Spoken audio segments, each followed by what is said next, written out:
Pastor, qual é o pecado que João diz para não rogar, para não orar?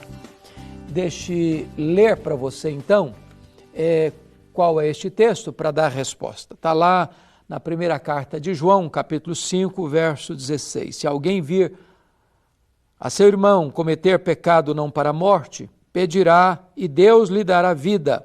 Aos que não pecam para a morte, há pecado para a morte, e por esse não digo que rogue. Pois bem, eu gostaria então de responder esta pergunta. Que pecado é esse? Bom, a Bíblia diz que Deus perdoa pecados, e só Deus pode perdoar pecados. Essa é uma atribuição exclusiva de Deus, é uma competência exclusiva de Deus. Nenhum homem, nenhum anjo tem autoridade de perdoar pecados.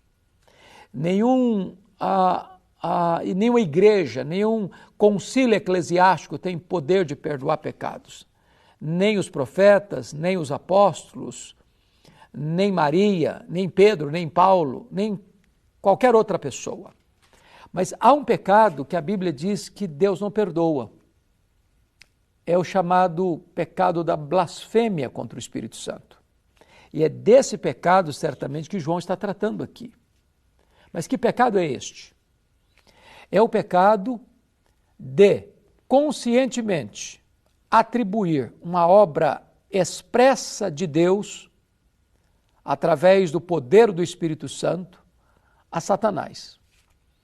Os fariseus acusaram Jesus de expulsar demônios pelo poder de Belzebu, o maioral dos demônios.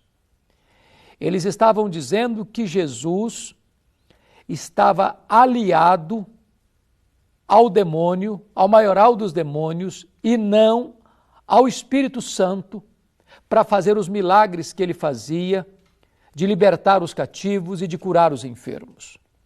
Eles não fizeram isso enganados, eles não fizeram isso porque desconheciam a verdade, eles fizeram isso por inveja, eles fizeram isso conscientemente. E diz a Bíblia que este é o pecado para a morte. Este é o pecado que não tem perdão nem neste mundo, nem no mundo vindouro. Aquele que comete este pecado é réu de pecado eterno. Talvez você possa perguntar, mas e se eu cometi esse pecado sem saber? Não, ninguém comete esse pecado sem saber.